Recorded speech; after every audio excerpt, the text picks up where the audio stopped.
It is Friday night in Phoenix, and you're listening to Arizona's premier geek and nerd podcast. It's the Absolute Geek Podcast. I'm Matt. I'm Kyle. I'm Brian. And tonight, joining us as the AZ Nerdcast month rolls on, we're pleased to welcome Anthony from Read a Comic Book on the show. Hey, Hello, Anthony. guys. How's it going? Good. Happy to be on. Thanks for having me, guys. Always happy to have you on. Why don't you go ahead and we'll start off tonight by giving you the floor and letting you explain to our audience exactly what you guys do over on Read a Comic Book. Well, what we started doing, Paul and myself, Paul couldn't be with us tonight. He's just had a baby. We call him Baby MODOK. We call him Baby MODOK Thunderstrike, and by we I mean I. But we started wanting to get people into reading comics, so we would find not nerds, is what we called them, and then give them a novel or something to read and then get their takes. And then it just kind of evolved to Paul and I nerding out or making fun of TV shows or hate watching Gotham.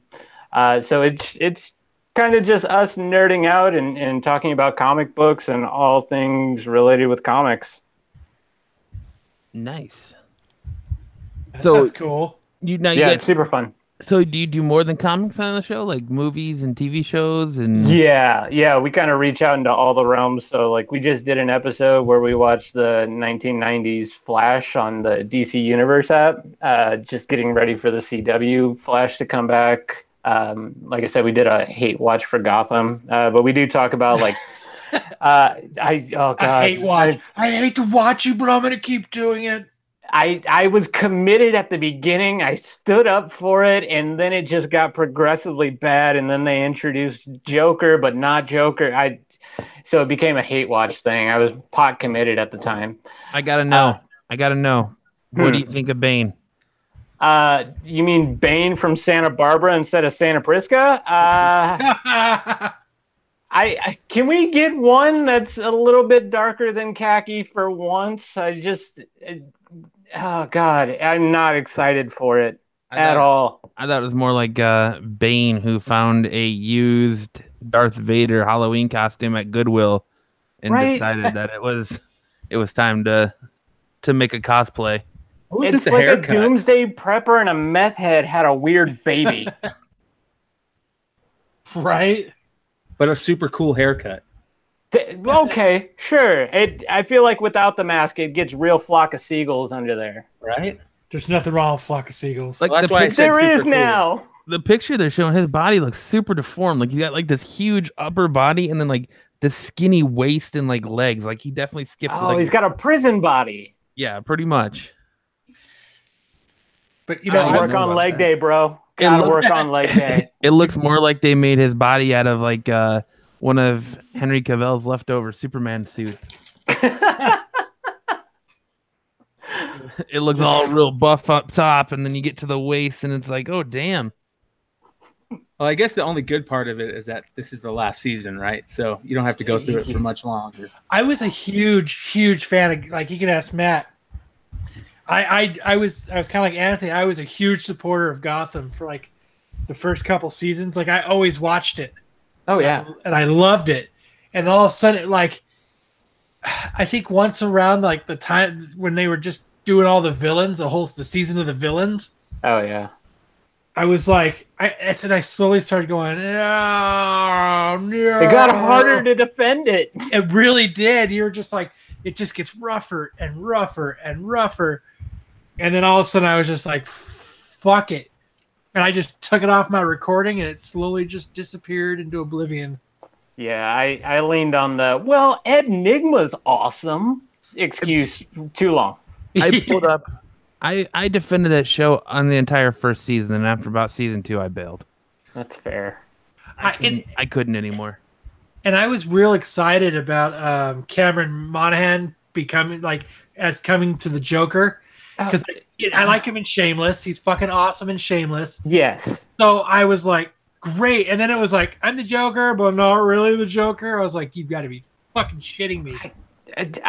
Here's the thing. Joker is Joker is the win every time button when your ratings go down. You're like, oh, I need to boost it. Who do we put in? Joker.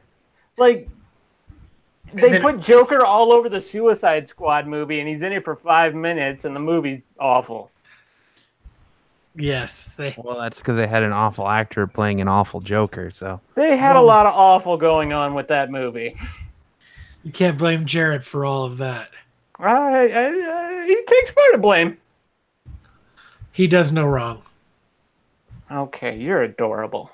I am. That's what he tells me all the time. Yeah. Oh, okay. There it is. With his blue eyes. You ever watch Conan O'Brien and you see that skit where he has like Arnold Schwarzenegger on and it's just somebody else's mouth like imposed over Arnold's mouth and they're talking. That's what Kyle does. He has a video of Jared Leto that he just superimposed his mouth on, just saying what he wants him to hear. Well, that is straight up nightmare fuel. Oh, I only have him singing 30 Seconds to Mars songs to me, but not the new ones, older ones. Deep cuts, bro. Yeah, we're going back in the day. Frozen embryos. Not quite that old. A little bit past that. Oh, did this just devolve to this conversation? Where you were when My Soul Life was being played on TV. Either born or not born. This show, nothing is off limits. We're gonna go some places. If nothing else, by the end of tonight's episode, you've been on a journey. You've been on a little bit of an adventure. Oh, I believe it. We do the same thing. I just didn't think we'd get here this quickly. Oh, we go straight for the jugular. There is no. We don't fucking dick around. We don't fuck around. We just get going. I thought we'd work up to the Jared Leto history. There are no warm-ups here. All right. Well, when you have such a Jared Leto historian as Kyle is, you can't miss out on this opportunity. Oh. Well, I should have done more research on the man. You should have binged all the seasons of My Soul Called Life, and you've been all right. I'm good. Climbing in the window. They should. Too much to watch. I thought that was Dawson. Didn't Clarissa explain it all? Start the whole climbing in the window thing? You might be right. I thought so, yeah. That's how I thought he came in, yeah. You might be right. That's kind of creepy. Climbing in windows? Yeah, it's always creepy. Yeah. I would scare the shit out of me. I'd hit someone with a baseball bat. Get the fuck out of here, motherfucker. Oh, no, sorry, Jared. You're all right. You can come in. No, he's dead now. You hit him with a baseball bat and shoved him out the window. Yeah. It's because of me he played a shitty Joker. Kyle, I gotta know, does the stupid theme song play when Jared Leto climbs in your window? You have a theme song for it? No, that's what happened with Cliff's every time. Every time her friend Sam came in the window, it played some like stupid little theme song. Yeah, but I think Jared Leto is more of his Topanga than anything else.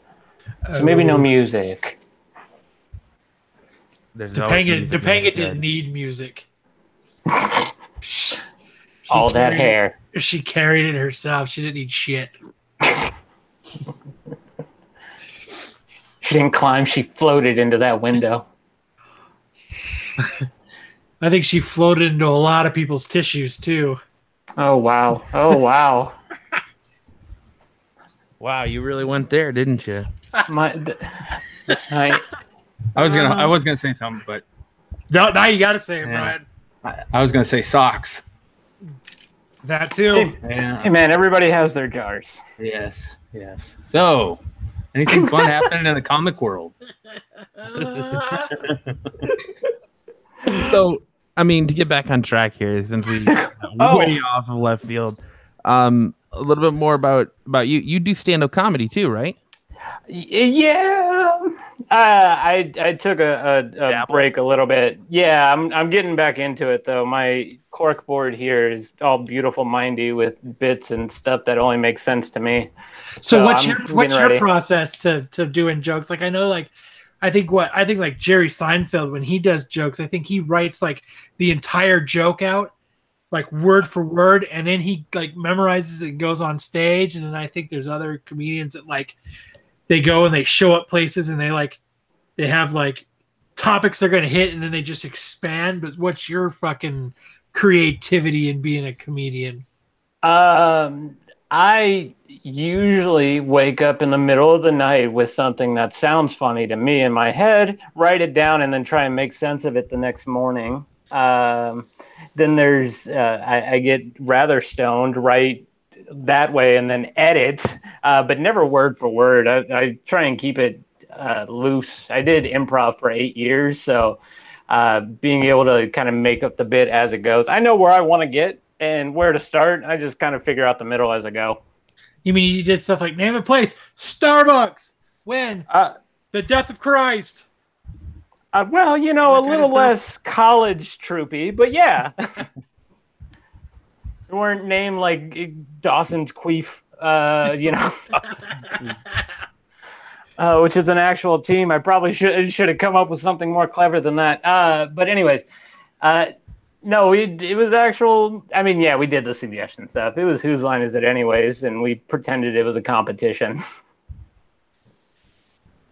So where do you do most of your workout stuff? Is it here in the Valley still? Yeah, every once in a while I hit the Improv. I like going to bar shows because it's where you're really just performing for other comics and one of their friends. So if they laugh, then you've actually got something and you can work with it. So the harder rooms right now is what I'm trying to do because I've been out of it for so long and I feel like I need to pay my dues again. So have you like super bombed and you're like, and they're like tomatoes at you kind of thing? So Not what's tomatoes. That like? Oh. I know that doesn't really happen, but I'm just bombing hurts, like physically, mentally, and emotionally. It hits you. I remember the first show I went up, I actually did okay. I got laughs, and then I got full of myself. And then the next show, when I said, "All right, well, I'm gonna have to wrap it up here," 2 women in the front row went, "Thank God." Oh, okay. Well, I you know what? I'm just gonna go now. Thank you. Sorry. Isn't that your cue to start teeing off on them though? You know, when it's your second show, getting the fuck off stage is the only priority. Now, yes, I would have stayed there for like an extra 20 minutes out of spite. And just kind of ripped into them until I got somebody to laugh. And then I'll be like, all right, that's one. Thank you. Goodbye. We got to get you up on stage, Kyle. We need Kyle to do comedy. Oh, yes. Oh, God, no. That'd be a train wreck. Just once. 5 minutes. 5 minutes. Come on. We'll even put up a sheet so it feels like you're recording. Okay. As long as there's a sheet up. There will be no sheet. And then the sheet drops. It's all a ruse. It's a ruse. I mean, I couldn't imagine going up and like, I think about it like, you know, like a lot of people, like I'm one of those people that think I'm funny, but I know I'm really not because my wife lets me know all the time. It's okay. My wife tells me I'm not funny all the time. You think you're funny, but you're not. You're just a dick. So I don't know if it would, you know, transcribe over and to the most stage. Comics are dicks. We're all depressive dicks. That's really what we are. But hey, my wife went to one of my first shows, and as I high-fived the audience, I missed her hand and high-fived her in the face. That was before we got married, but she married me in spite of that. Damn, so you went up and palmed her in the face? Yeah. Yeah, that was when we were friends. Just friends. I draw blood as friends. And then 5 years later, it was all part of my master plan. Was it that, you know, she felt your strength and she's like, I can probably manipulate this guy. Oh, that's adorable strength. I can change him. Oh, no. It was more so just, you're here. Good enough or what?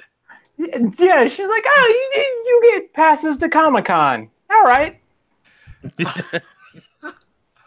That's why himself a female Jose. That's what I was about to say. Hey, you found a Jose. No, she loves me for some reason. For Yeah, my free passes to Comic-Con. Hey, I want free passes to Comic-Con. You want to go to dinner? I mean, where? I'm not cheap. Neither am I. That's not what I heard. Oh, I am About which one? Oh my god, that's awesome. I will do just about anything for Butter Bay biscuits. I'm just throwing that out there. Hint, hint, wink, wink, nudge, nudge. Yeah, just throwing it out there. Does it work if I get my softer voice on? All right, now it's weird. Even for me, I weirded myself out. That's hard to do. That's hard to do. You know, the soft voice always kind of does it. I feel like we're gonna hear some love songs and Delilah coming on. Oh shit! Now that's when Coast it to coast requests. Delilah. We're man. talking radio, kids. Oh, geez, look, you guys are killing me right now. Oh, I'm sorry. Back on track. Let's go over to that track. No, you're good. I'm not saying anything about the track. I'm just sitting here, just all the negative images that are coming in my head of Kyle. Hey, man, that's on you. Yeah. Do not picture me sweet-talking naked, people. Matt. No. Well, now that you say it. Yeah. Now God damn it. it's stuck in my brains. This is what happens when I meet someone in person once, apparently. It's like an effect. I'm very emotionally needy. Doing Casey Kasem, fucking coast to coast shout outs. Please tell me you can do a Casey Kasem. If I could do a Casey Kasem impression, I'd probably be making way more money than doing a podcast for free. You would at least it needs to be Shaggy. Yeah. We do need more Shaggy. I kind of feel like all of my years in working at a call center kind of sets me up to maybe do a pretty good Apu. Well, at least you took something away from being in a call center. I'm still looking for it. You finally can do an Apu, and they're taking him off The Simpsons. Yeah, that's true. Let's hear it. All those I can't do an Apu. It's incredibly offensive. It's like beyond our normal standards and offensive. So It's too far. yeah, it's pushing a little too far. I feel like if we push past the barrier, then we can come back to Apu. I think so too. I think No, I'm kidding. I think we're gonna put Apu on the back burner, and we're gonna continue on. We're gonna let that warm up in a little pot in the back corner on the little burner. Oh, this episode's going to get a lot of hits for the wrong reasons. Yeah, right. Won't be the first time. Fair. Jeez Louise. But so, have any of you guys checked out the new Teen Titans show yet, Brian? Yeah. Trash. What? I think it's trash. What? Yeah. Oh my god, I gotta see it so bad now. Somebody text me their fucking email and password so I can watch this shit. What? Okay, let's get into this. Why do you think it's trash? I still can't get over the way they look. Dude, I'm here to tell you, after watching the first episode, I think it's a ruse. I think the way that Starfire looks is a bait and switch. It's gonna be a bait and switch. I don't I know, think man. she's only not orange because she's in someone else's body. I think we're getting bait and switched. I don't think they can listen. This is gonna sound this. You can take this the way you want, but I don't think they can really pull that off, because if they do, then they're gonna take so much fucking damage from taking it away from an African American actress to put her in a. You know what I mean? Like, do you really think they could pull that off right now? I think so. And make it look like they justify it well instead of just like not like breezing past it. Yeah. I just don't see that happening with DC. I mean, if it happens, I'm all for it. But DC has made very few good decisions out of the many that they've been able to lately. And if that's the case, we'll see. Look, I was ready to hate this show, like straight up from the trailer. I still want to hate it. That's fair. I was ready to do that. I still don't like Dick Grayson. Honestly, if they just changed his name to Jason Todd, I'd be all for it. But his brutality is a little bit off-putting. But the story itself is solid. I mean, that's what I really like about it, is I like the brutality. To a degree, but that level of brutality is not Dick Grayson. I agree. That's where I have a problem. That is Damian Wayne, Jason Todd all over. But he's being a real bummer Barry right now. A bummer Barry. Yeah, it started off when we talked about Barry Allen being a bummer in comics and TV shows, and then it just stuck, and that's just what we call people who are bummers now. I like it for I mean, what draws me to Teen Titans for a different reason is that it's set in Michigan, and actually Raven is from the town that I moved from to Arizona. So you like it for different reasons, though. Well, I like it's got that little heartstring. Yeah, it connects me there, but I mean, I love the way they introduced Hawk and Dove in the second episode. Oh yeah. I love the history.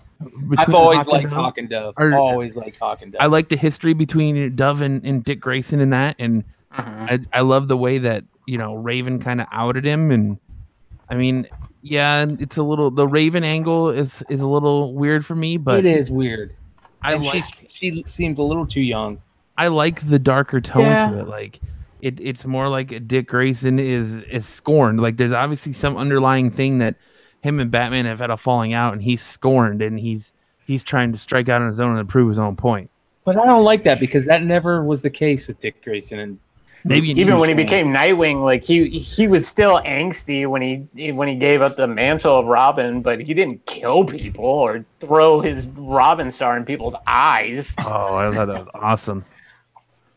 My favorite part is when he's fighting the thugs and he like smashes the dude's face through the car window and then like rubs his face. Yeah. No. Oh God, too much. That is Jason Todd all over. Well, it almost makes you think that they're using the violence and lack of story. In those instances, yeah, I can get that. I can definitely get that. But the whole like fuck Batman thing, it made way more sense in context. It's still dumb, but it did make more sense and made me less ragey. I don't know. I still think the fuck Batman thing, like they haven't really given you any context of why yet. Like right. He's got an issue with Batman, but it's still off-putting because you're like, why is he saying this? Like if they explained it, I think it's gonna end up having something to do with he was involved in Dick's parents' death or something along those lines. Maybe. I don't know. I hope they don't mess with his storyline too much like that. You really think he's gonna find out like an ugly truth of Batman that turns him away from him? Well, maybe he's part of the Batfleck Batman, and Batman's all murdery now, using guns all the time.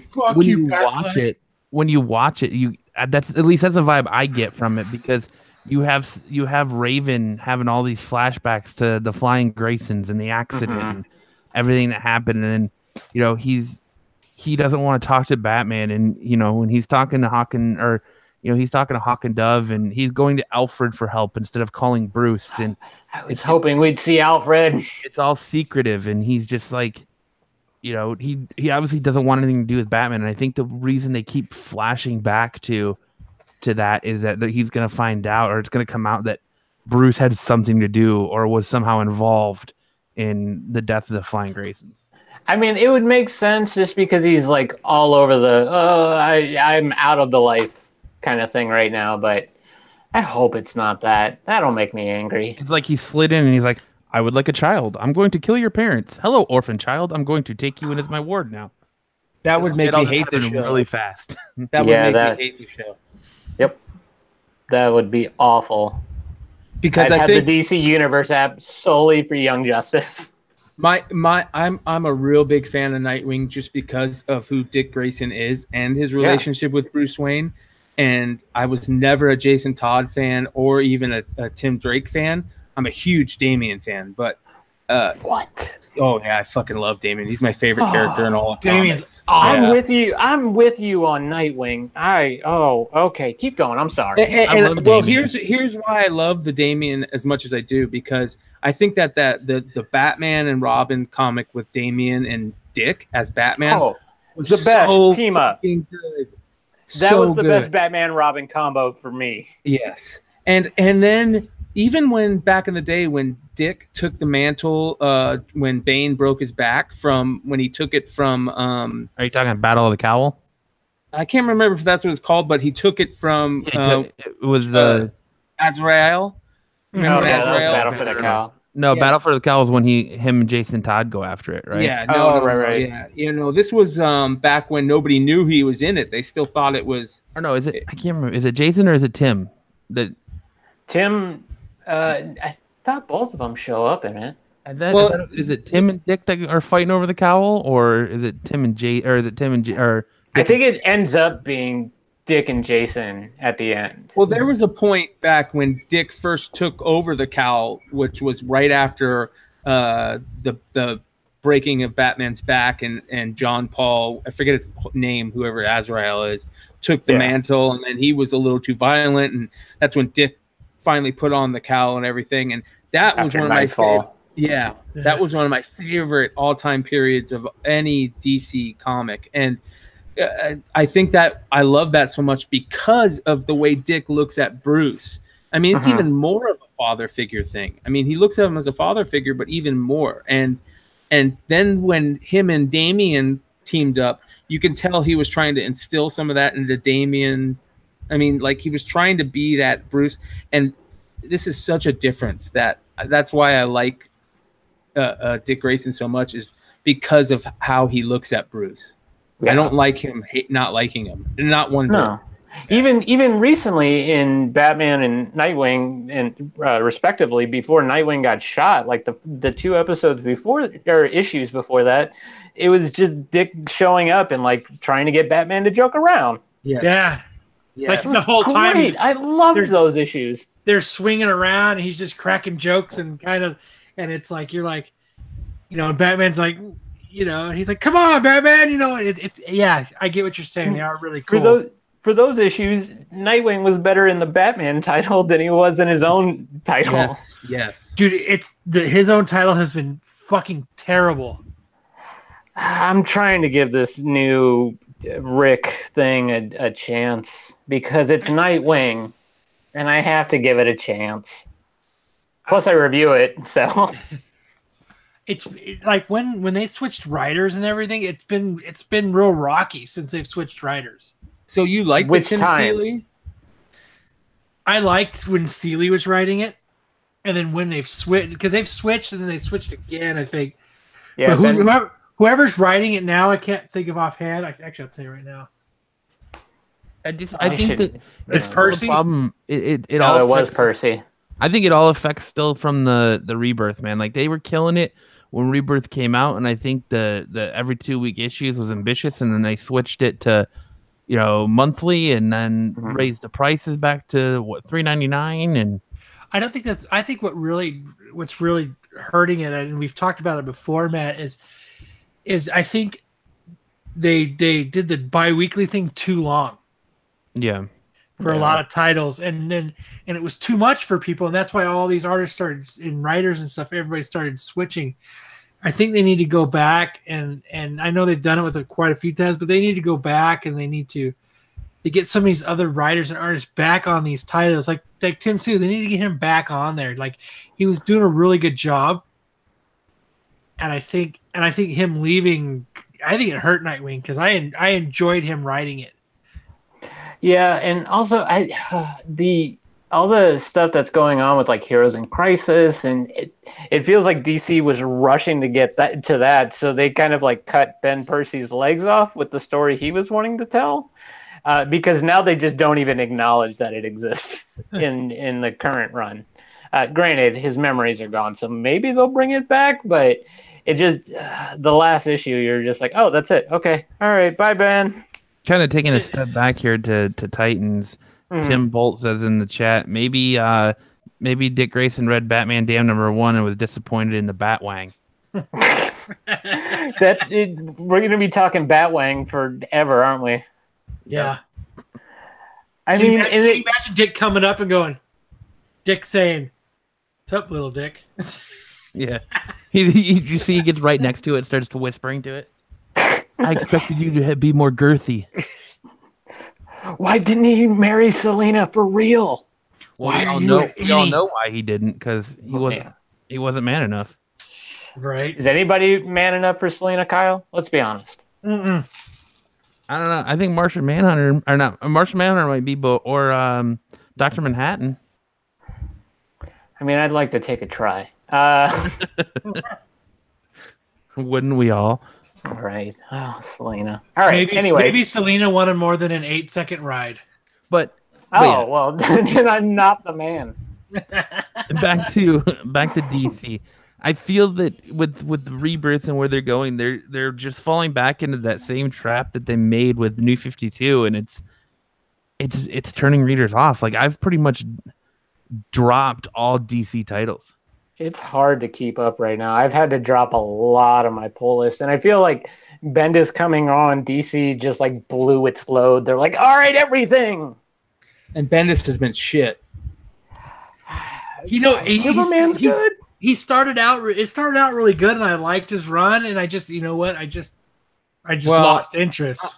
I say that, and I haven't been picking up new books for probably almost a year now, so I dropped that. Not all my choice, but a lot. I haven't picked up DC books in a long time, other than a select few. I mean, Bendis is like Cover's pretty decent. Bendis has always been been taking a shit for a while. Well, he caught his track. He caught the mainstream, really, in my opinion, when he started writing.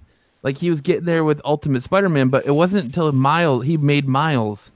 Daredevil was great. Well, yeah, Daredevil too. That he really exploded and he became a household name. And I think it's easier when you're writing a character you create than trying to take over an iconic character like Superman or.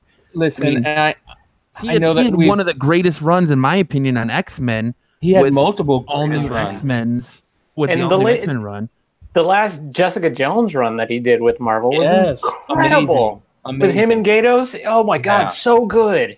I just wonder if DC doesn't allow him the same type of freedom with their property as Marvel did. Well, also they need to not overload him like Marvel did, because during Secret Empire, like, you can tell some of the issues that he boned in because he was doing like 12.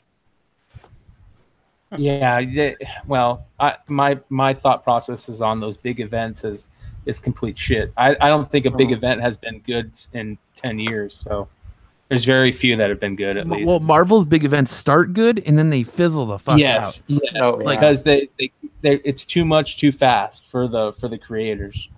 The Avengers one I thought was going to be awesome, and it started off really good, and then I got bored.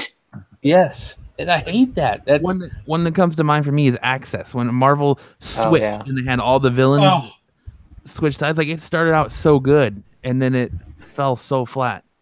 It was like a Dan Slott title. It started out good and then it falls flat. Well, Snyder's leave Dan Slott alone. Never. I never will. I never ever will. I agree. He ruined a lot of comics for me. I know when I'm outnumbered. Let's move on. Okay, I don't like Dan Slott either. Okay, wait, what? The last good thing Dan Slott did in the last 10 years was Superior Spider-Man. Oh, yes. God, that was so good. That was excellent. But it fell flat too, but it was really good.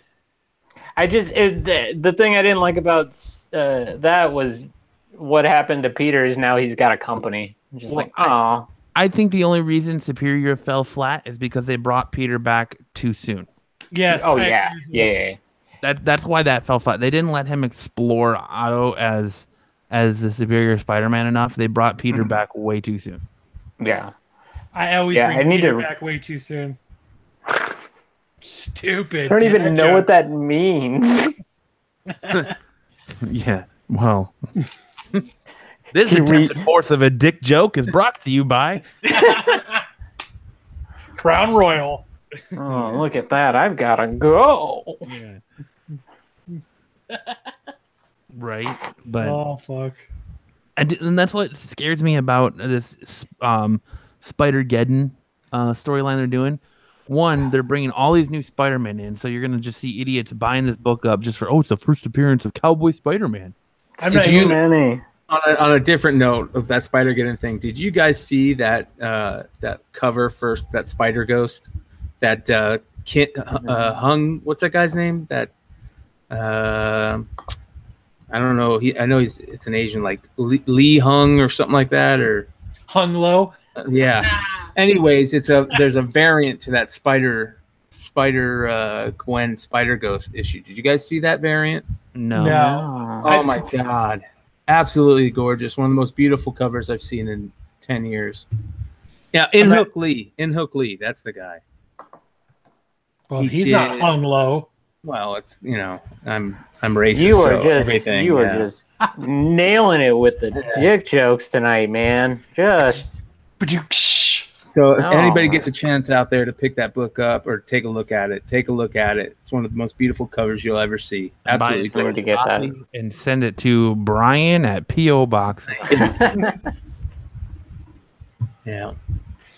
Do you know what issue it is? Is it issue 1? Yeah. That it's the first one that they're calling Ghost Spider. That's another thing, kind of makes me angry. Why the name change?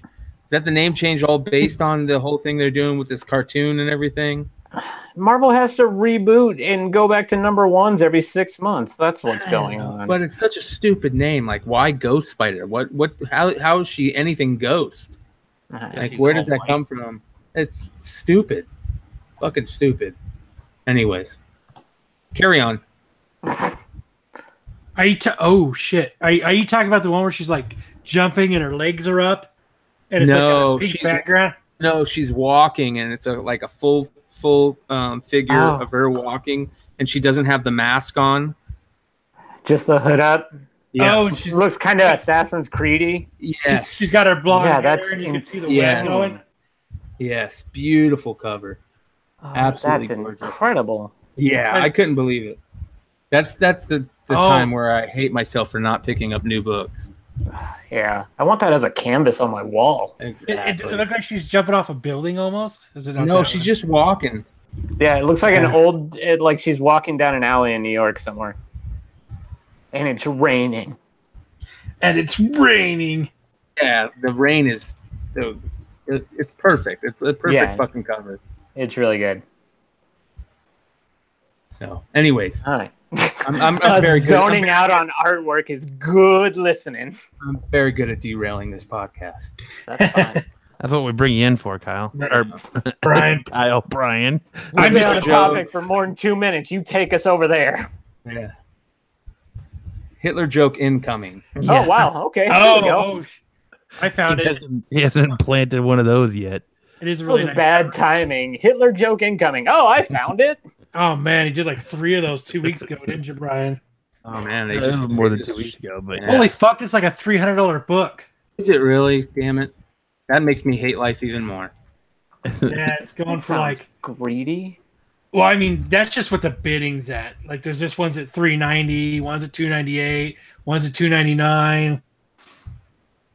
Beautiful cover, man. It's crazy how much covers will sell books. Yeah, well, isn't it the only reason to buy comics? No. It's a good reason. It's like eye candy. It's like, yeah. Ooh, I gotta have that. Ooh, piece of candy. It's the one reason I buy books now. But yeah, no, you can't buy books off the cover. I mean, if you look at the last cover of Green Lanterns before they ended the run, it looks like it's going to be epic, and then it's, the last 3.5 minutes of any 90s sitcom. Yeah. Yeah, that hurts. Yeah, I really like that series.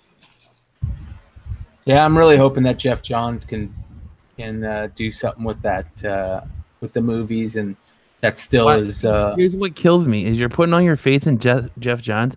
You know that he's got a lot to do with the Titans TV show, right? I know, but I'll let him know because we're friends. You're putting all that faith in Jeff Johns, and you're sitting here talking about how much. Well, I've talked about this before. Jeff Johns, my favorite all-time story ever written in any comic is his, his run from Rebirth all the way out to Blackest Night. And So I good. think that if people know the background of the reason why he came up with that story and everything, and and his sister, her dying in that plane crash, and I'm hoping that reason will be more of a reason for him to make the movie just as good, and it'll be based on those stories, because those stories, in my opinion, really brought comics back to being, comics again. For a long time, there wasn't really much going on in comics until, at least for me, until those storylines hit. So, And I don't think anybody knows the DC universe like Jeff Johns knows the DC universe. yes, I agree. Like before we started recording, I was reading the Flash run he did where Wally was Flash. Yes. Yeah, and right now in the new season of Flash, his created villain Cicada is the big bad guy in the Flash. Mm-hmm. I kind of fell off that. How's that going? Is that going pretty good? It's good when they don't use the speedster as a big bad. I know. Like it was, last season when they had the Thinker on, that was really, really good. And so far this season's been really, really good. I haven't seen this week's episode. The last episode I saw was where it was like Cisco trying to get over Gypsy, and I always love Cisco heavy episodes. I agree. This is a very Cisco heavy episode also. Oh, good. Oh, don't give me too much Cisco, because then that means he gonna die. Yeah. Oh, you leave Cisco alone. They'll just find a way to bring him back like they did Ralph. Right, it's comic books. I'm really intrigued by the CW's crossover this year. Not only are they bringing in Batwoman, but it looks like they're going to Elseworld, and you're gonna see like Oliver Queen as the Flash and Barry Allen as Arrow. I don't know how I feel about that. I'm excited for Ruby Rose's Batwoman, though. Did you see the pictures of that? Yes. Amen. I agree, Kyle. Fucking man. The what? They knocked it out of the park with that one. Oh, yeah. Yeah, did you guys see the promo that they put out? Like the picture of her? So good. Well, she, who plays Melissa, who plays Supergirl, she put out an Instagram post of her and Ruby together in their costumes, and it's fantastic. I'm looking it up now. Oh, where's my sock? I just want to. Oh, whoa. I just hope that her fighting skills are up to par. But I mean, she looks like she can fuck some people up. I bet you they will have her fucking a badass like she is. She's great in the comics. She doesn't have to be too badass in the crossover event, but when they launch her standalone series later this year or later next year, then she'd better hopefully come with the power. She's got to be more likable than Batwoman in the comics, though, because it has been hard to. I tried with the series and then in Detective, I was just like, no, I'm sorry, I can't. Detective started out good, though. Yeah, with her it did. But right around the Clayface stuff, that's when I started just like, oh, God, I don't want to hate you. Yeah, because I really like Clayface. I don't know why they had it. Are you talking about when her dad really stepped in and they were starting to do like a lot of the double crossing and stuff? Yeah, and then right in front of Orphan, you're just like, no! Yeah. They were doing Shakespeare. James Tynion did amazing with that line. I'm so bummed that they got him on, that he's not on it anymore. He's such a nice dude, too. Oh, yeah, we met him. Awesome dude. One of the guys that we did panels with that we brought on, he's a regular guest on our podcast. He went to high school with James Tynion in Wisconsin or wherever, somewhere, not here. And like we went to the panel with Capullo, Snyder, and Tynion was there first and just like sat behind us and was just like talking with us for a minute. It was super cool. Yeah, he's a good dude. We wanted to interview him because he's like one of my favorite writers. So good. And I hate that there's like this red tape up to like interview people. Oh, well, yeah. I mean, it's stupid. Like, I don't know. Why won't you just take time out of your day to talk to me? Pretty much. Well, no, it wasn't that. He was like, "Oh, I'd love to talk to you guys," but he's like, "If you want to talk to me with me about anything Batman, you have to go through DC, and it has to be cleared through them." Oh, That's what it was. Like he wanted that to sucks. because I was telling him I was like, I admit it. I kind of fangirled out a little bit to him. I'm at. Sure. More than a little bit.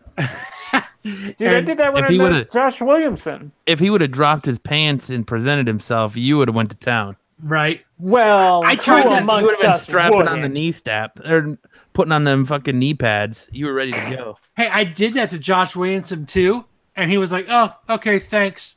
Really? Yeah, like I was like into it. I was so excited to meet the guy that's writing the Flash, the guy that made me like the hugest Flash fan that I am now. And I was like telling him about it. And I was asking, "What about this? What about this? What about this? What are you gonna do? Who's coming in? Are you gonna kill this guy? What do you know what I mean?" And I was so excited to meet him, and I was like, I was thanking him for being such a, thank you for bringing me to the Flash and making me this huge Flash fan that I am now. I was never the biggest Flash guy, but you really like brought me in, and he was like, thanks, all right, yeah, okay. And he Well, just were you this manic when you did it? Because I can tell you why. no, I wasn't Yes, mad he at was. Yes, he was. I might have been. He was flailing his arms around, and he was like, He was trying to motioning. answer you, but you wouldn't breathe. He was motioning to give him a big hug, and Were you standing next to me, Matt, when I was doing it, or was I by myself? you were by yourself. Because like He just felt it in the force. no, I was just like, man, I'm a big fan. Thank you for you've really made me a huge Flash fan. I love your writing. And I was just, I was like, and then I was trying to like pick his brain a little bit. And he was just like, okay, thanks. Tinian probably warned him about And he it. literally said, okay, thanks. And then he turned his back to me, and then he just started talking to someone. It's 'cause Really? Tinian- That's a bummer. Tinian was. texted him and warned him about you. Watch out for Kyle. I sat there and like nerded out with him for 15 minutes about Flash and like who our favorite. Like, I was telling him that Wally's my favorite, and he was telling me why Barry's his favorite. And we just sat there and talked, and then somebody came up and bought a book, and then he's like, "Don't go anywhere. I want to keep talking." And it's like, okay. Yeah, like he gave zero fucks about me. But Probably see, had to take Mr. a Rod shit. was like that with me when I went because I picked up a Mr. Miracle print from him while he was in Phoenix, and he was kind of off-putting. But I know he's also like known as one of the nicest people. I mean, maybe I just caught him at a bad time. Maybe Probably. You know what though, Ben? You're doing a job. Put your game face on, buddy. Fair. Well, I mean, I've only met one off-putting person in comics, and that's Bob Layton. Oh my god, dude, that motherfucker still owes me like $10. And I'm not. This just got real. I'm not even lying. Brian was standing right next to me. Motherfucker owes me $10. Kyle, Tim says in the chat, next time hide your erection. I did. I was wearing sweatpants. That doesn't hide anything. That accentuates. I knew that hole was for something. Oh, see, you went into this knowingly. It was premeditated. Jay in the chat says, "See that guy? His name is Kyle. Ignore that guy." Yeah, no. When we were at Ace Comic Con last year, I was getting my Demon in a Bottle signed, and he was like, "What was it, like $10 or $5 an autograph, Brian?" Yeah. And I gave him like a 20 or something, and they were like $5 or $10. There must have been $10, and I gave him a 20. He said, "All right, thanks." And I was like, fuck it, whatever, cocksucker. Yeah. He just stood there and looked at you like you're not getting anything back. Yeah, like I was like kind of had my hand out, and I was like looking at his wallet because he put a 20 in there. But in all honesty, like he had just got done dealing with one of those guys that walks up with a full fucking short box full of books. Fuck those guys. So I've heard stories about him being a nice guy. He's no Arthur Sidum, so I'll give him the benefit of the doubt. But I was just, the motherfucker, hey, you still owe me $10, fucker. Otherwise, like everyone else I've met, I can tell you that Brian Michael Bendis is probably one of the coolest dudes. Oh man, that guy's yeah. so fucking cool. But everyone else I've been in comics, I haven't had that experience. Like that's just not one I've had. The only time I've had that negative experience is with Bob Layton. And like the first time I met him, he was a super nice dude. And then the second couple times I met him at FanFest, the second time he was there, and then at AceCon last year, it was a completely different situation. Rob Liefeld's another one. Yeah, he's a prick too. Oh yeah, Marv Wolfman kind of did that to me. He's just weird. He's just an introvert, I think. So you remember when he was Marv here? Wolfman? Yeah. So remember when he was here for that MesaCon? Like he was super cool. I sit and I talked to him, and we talked about Amazing Spider-Man, and we talked about we talked about Teen Titans. He was cool, and I walked with him to his panel, and we bullshitted, and he did his panel. And then the next year, I seen him at San Diego Comic-Con, and he was like, I went up to him and I was having him sign my Amazing Spider-Man 194, and he was like, I remember you. You've had books signed for me before, so you don't get any free books. I'm charging you for all of them. I was like, hey, motherfucker, that was a year ago. This is a different time. You can't but he fucking remembered me, so I didn't get he charged me for every book I got signed. I feel like Marv Wolfman's been able to be an asshole a little bit, like with what he's done. He gets a little bit of a pass.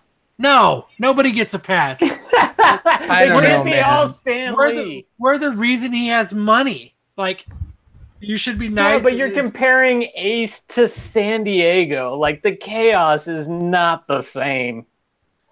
Yeah, but nobody was there. Like, nobody was talking to him. I went up and said, hey, Marv, can you sign my Amazing Spider-Man? I remember you. You've already had books signed by me. But if you need money and you're in San Diego for Comic-Con, you're going to charge everybody. No. No. I don't know. It's kind of hard when you deal with people like George Perez and then deal with Marv Wolfman, and they're the complete opposite. So I agree with Kyle. That's fair, but it's the same way I feel about like Harrison Ford. I'm just like, yeah, I kind of expect him to be a crotchety bastard. Yeah, I guess so. But you can't hold me accountable. You can't hold me because you remembered me from a year ago. It's like, after 6 months, there's like a reset. Jesus That's Christ. How he faces all his relationships in life. That happened 6 months ago. Get over it. Yeah. Jay in the chat says, see that guy? His name is Kyle. Charge him money. Yeah. No, it's see that guy. His name is Kyle. Don't give him change. Don't give him change. Charge him money. I guess I just have that fucking effect on people. I guess I'm just so charming. I don't know. I guess I had that experience though too was Jason David Frank, the Green. I was a huge Power Ranger. Meeting him at Phoenix Comic Con last year.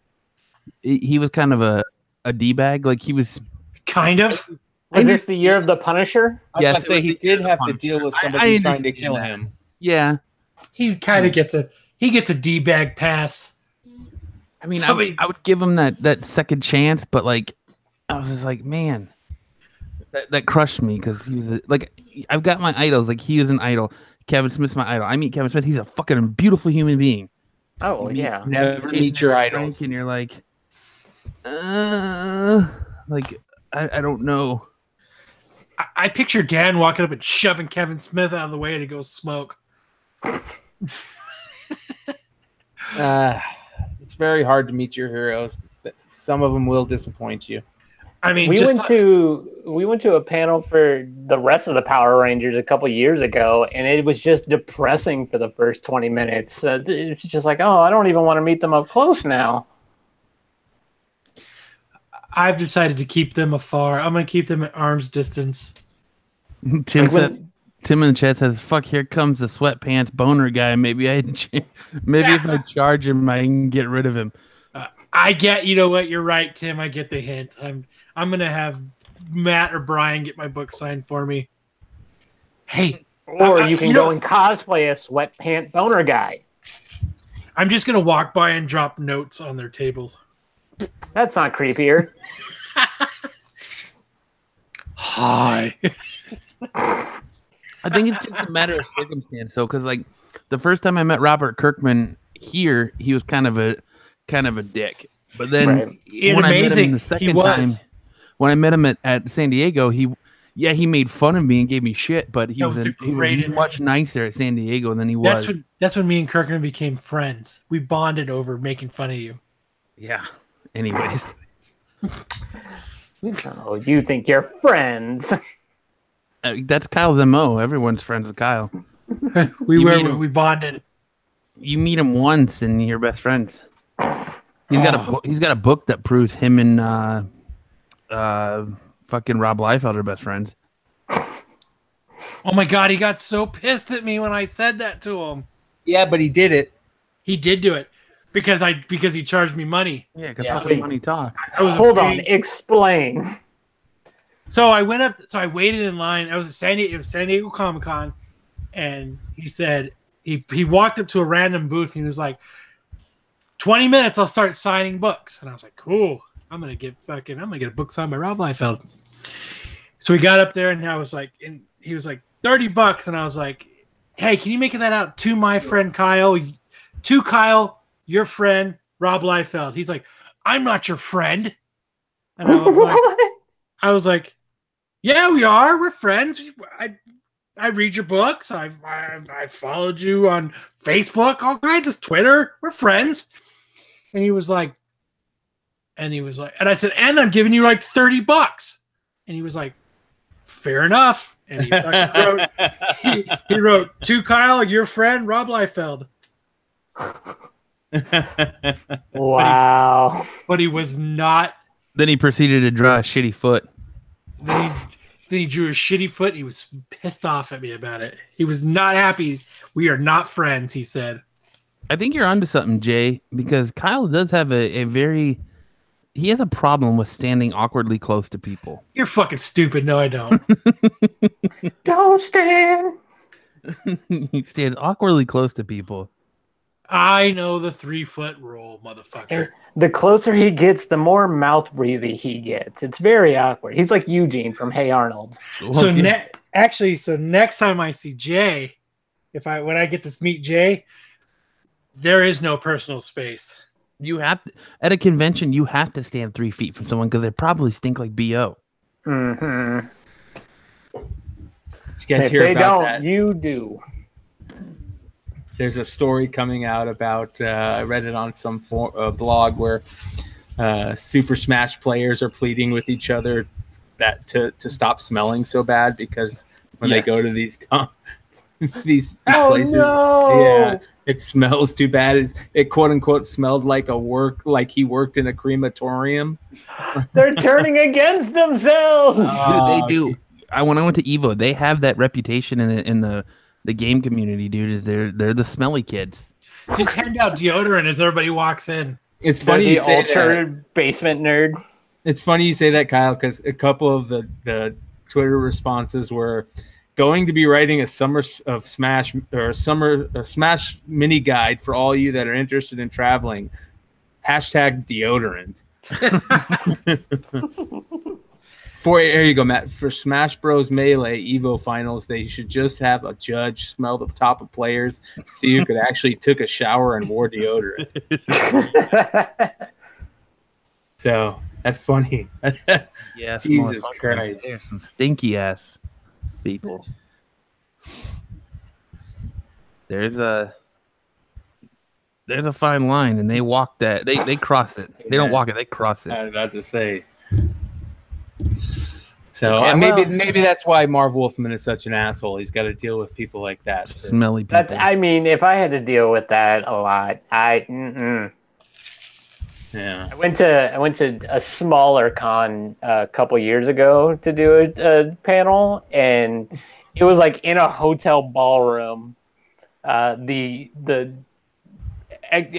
exhibition hall was like the size of my office here, which is not big. And all of the creators that were there, all 4 of them, were like, I don't want to be here. And everybody smelled awful. Ugh. Remember, Matt, when we were at MesaCon and we were walking through the halls, remember how bad it was? Yeah. You were like, fuck. This is crazy. Are you guys gonna shut this place down for like a week and let it air out after we're done with it?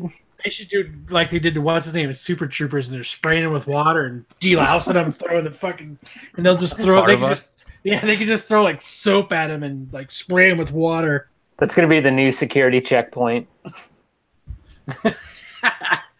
You can have whatever you want in the bag, but we're gonna spray you down for a little bit. So instead of like, you go to the airport and you fucking they do the air on you to when they scan you to see if you have bombs on you, you walk through there and you hold your arms out and they spray you with deodorant or cologne, and then you walk through.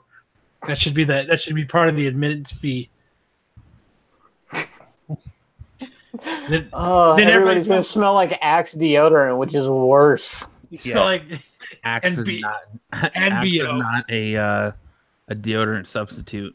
It does not smell like a high school sophomore who just smoked their first joint. Like, I gotta cover it up. Listen, I give people some leeway here in the summer because it's hot and you're walking around Phoenix Comic-Con, especially in the years it was 110 degrees. Oh, the worst.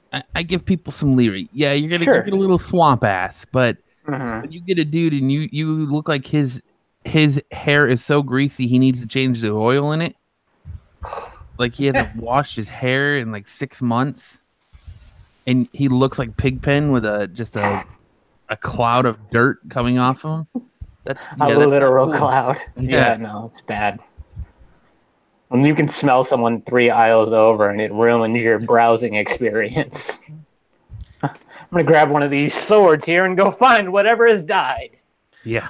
You just point and go, whoa, that motherfucker stinks, and just follow him with your finger. They should give you a compliment. Every con should give you a complimentary gift bag that's wet wipes and deodorant. Here you go. We understand it's hot out. Take care of your swamp ass and put on some deodorant. Remember I told you I used to work with a guy that was like that. And I remember we were in our office. I remember I opened the window and I clamped my little fan to it so it would blow outside, hoping to suck the smell out. It doesn't go anywhere. No. It's a part of the air now. It's integrated. It's bad. Like my eyes were watering. And I was like, hey boss, I gotta talk to you, man. Can you come out here? Hey dude, I'm gonna let you know you fucking stink. I hope you said it to him like that, dude. I just want you to know you fuck. I did. I said that, man. I was like, you fucking stink, dude. No offense, you smell like a possum died in a skunk's asshole. All right, no offense though. He's like, I'm not trying to be a dick. I'm not saying anything. I'm just being fucking really honest. You fucking stink, dude. I remember when you called me and told me that, I laughed for about 5 minutes straight. I was like, you need to go home. You need to wash your clothes. You need to take a shower. And I said, every morning. And I was like, and if you feel the need that you start stinking on the way to work, then you should bring an additional set of clothes and change when you get here. I was like, I'm not trying to be a dick, dude. I'm just, it makes it really hard to sit like 8 feet away from you. I also feel like you might be like not trying to be a dick, but your mom's a bitch. All right, not trying to be a dick though. Well, at that point, you're kind of, you gotta, if you're that dude, you gotta be like, well, at least he's telling me. If it's that bad, I'd rather have somebody say something. No, he wasn't true. He wasn't mad. He wasn't like he was like. He honestly did not know he stinked, which I think is a fucking lie. I still think he's a fucking liar. People don't care. There's somebody I know who I used to work with who we called CP. It stood for crap pants. CP13. Did he fart in the meeting? No, it was crap pants, and then the 13 was for how many times you saw skid marks on his khaki pants. Oh no! My God. Yeah, and he didn't care. Like one day I walked up to him and I was like, yo, dude, I just got to tell you, you got a shit streak coming through your pants. You might want to go take care of it. He's like, yeah, I know. And he didn't do it. He didn't care. What the hell? It's like they're oblivious to it, or they just don't care. Look, I'm a sad person too, but that's too far. I'm here for you, man. Like it just. That's bad. I feel like we've alienated our community enough for one episode. Because No, we didn't alien. No, It's I'm like- sorry. If someone shits on themselves, they don't deserve to be a part of a community. that's true. It's true, but it's just a hint. We're putting shit out there for people to absorb and understand. That's what we're doing. It's like a public service that we're doing. Like so now you know. like, being a bigger guy, you know the minute you're like, you turn real quick and you're like, oh man, I can smell some ass, or you smell a little ball sweat. You're like, all right, I need to take a shower. I don't understand how you go, maybe I'll take care of that in 3 or 4 days. I mean, it's still brown, right? Like, it's two-tone. It's wearing the same pair of underwear more than 2 days in a row. You turn them inside out. Yeah, right. You can only turn them inside out once. Forwards, backwards, and inside out. 3 days, right there. You let them sit outside and get the sun. The sun gives it like a nice fresh smell to it. Jay says, see that guy? His name is Kyle. He's going to tell you fucking stink. But nicely. In his boner sweatpants. My boner sweatpants. I'm really going to ask you to sign something. But they're washed and they're clean and they smell like Febreze. But he's not being a dick. But I'm not being a dick. I'm not just saying, I'm just saying. And then I used to make fun of this kid too, because he would not only shit his pants, but he would stink really bad, and he would make himself. He would spray Axe to try and cover it up. So then he smelled like doesn't shit cover and it Axe. up. Yeah, he tried to cover it up. And Now you smell like a bro on a bender. Well, he would spray it on himself, and the way he would spray it, it would come out looking like he had Superman's crest on his shirt because it would like stain his shirt. He was like a tagger. Yeah. It was terrible. Hey, man, the House of L stands for hope, and he hoped that people would just let go of the smell. The S is for stink. Yeah. Oh my god, that's fucking funny. There are some smelly motherfuckers. I love this community to death, but there are some smelly motherfuckers out there. Yes. You fucking stink. My I word love of you, advice but take a goddamn shower. before you go to the con, take a goddamn shower. You know what? And then you know what? You take for the 4 days of the con, take a shower every day, and I don't give a fuck what you do for the rest of the year. Pretend you have water powers, and you're just in there fighting people you can't see. You're fighting the soap monster, and it's getting you all laughed up. You're getting soapy.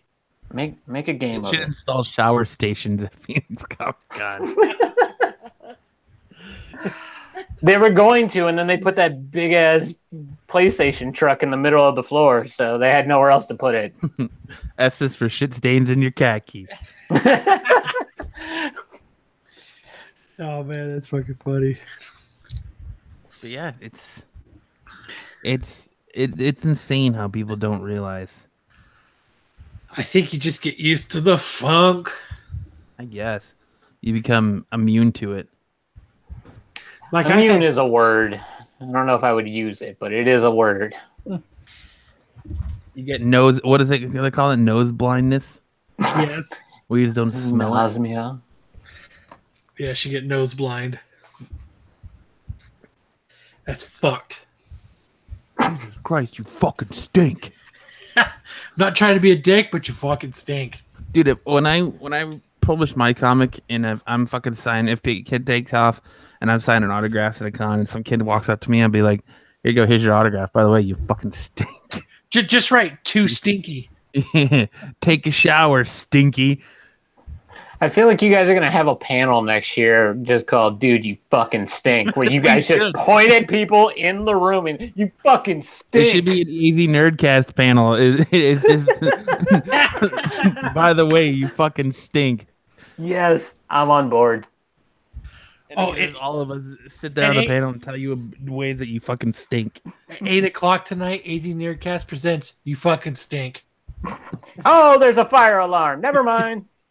and then we'll continue the panel out in the outside. You stink. You stink. You really fucking stink. And you Hey, stink too. You there over at Networks, you smell like dick. 13 signs that you smell like ass. Hey, you with the shirt that's 2 sizes too small. You fucking stink. Yeah, you're wearing a medium when you should be wearing a 3X. What the fuck? Brian knows all about that, don't you, Brian? No. I stick to my. You stick to your what? I stick to my button-down plaids. Yeah. And my dog needs her Rick Simpson oil. Yes, I do give my dog marijuana. That's fine. You do what you got to do, man. Give it to the cats every once in a while. Yeah, it's great, man. Everybody should take it, including your cat. All right. Dog needs to get high. It works great, let me tell you, man. You can definitely tell when she takes it. Dog needs to smoke a J. The only time she looks like she has thumbs. Yeah, so real quick, I've talked about this a little bit, but my dog has a cancer, a form of cancer where she gets these tumors, yada, yada, yada. So anyways, I started giving her this, it's called Rick Simpson oil. For all you out there, take a look at it. It'll fucking blow you away. Cancer does, or marijuana does cure cancer. Chemo is a racket. So anyways, look up Rick Simpson oil. But it's this stuff that you basically take a rice-sized piece of this resin and eat it, or whatever, and it fucking gets you blasted. So I decided, okay, I'm just gonna take half of that and give it to my dog. Yeah, that was a little too much. Oh, please tell the story. So I look over at my dog, and she's just chilling there, looking at me like she's got a smile, and and that lasted about 2 days. Yeah. I need some of that because my dog needs to chill the fuck out. Yeah. So, but you know what? So I said, you know what? It looks like it's working, so I'm going to continue to give it to her. So every night she gets a little bit of Rick Simpson oil, and your vet backs that up. You got it. You're gonna decide to cut her off, and she's gonna walk up with it, scratching her shoulders, going, "Hey, Brian." You can already hear her screaming at him in the background. Yeah, it's time. It's time. How often do you find her just staring at walls looking for answers? Every night, man. It's fucking great. It's great. So I mean, I got a Happy Meal. Trade me. Yeah, I mean, for the first couple of times, like, she's one of those dogs that you try to hide a pill in, like, in a treat, and she'll figure it out. And she could tell that, this shit doesn't smell like a treat. It smells like weed. So she didn't want to eat it. Well, now it's like the greatest treat in the world. So I think she's got a little bit of an idea of what she's eating. So she has a bad trip, and she's like, "Am I a good girl? Yeah. Where did that tennis ball go? I'm a cat." Oh, God. I've become what I hate. You probably smoke too much if you can understand what she's thinking. I don't think that's possible. Why does my tail keep wagging? Stop wagging. Yeah. I'm not saying that I talk for my cats when they stare off into space, but I definitely do that. I think the greatest thing ever with cats is the way that they handle catnip. I think that's probably the coolest thing I've ever seen. And on top of, and then the next step of that is watching jaguars eat ayahuasca vines and tripping out. That is such an aggressive escalation on both fronts. Domesticated house cat, jaguar. Yeah. Well, it blew me away. Like, somebody goes, "Yeah, you know how cats eat catnip and trip out on it? Jaguars do the same shit with ayahuasca vines, and they trip out and they go eat it, like once every night." And there's videos on it on YouTube, and sure as shit, there were videos of jaguars tripping on DMT. So I'm gonna look at this. Yeah, that's pretty fucking cool. So Joe Rogan made me look at fucking cats that eat lettuce. So I love the next one is how cats freak out over cucumbers. Like, what the fuck is that? I never thought that was a thing. No, gotta love YouTube. And I derail the show again, so carry on. Right. You're good. You're full of knowledge. The more you know. Yeah.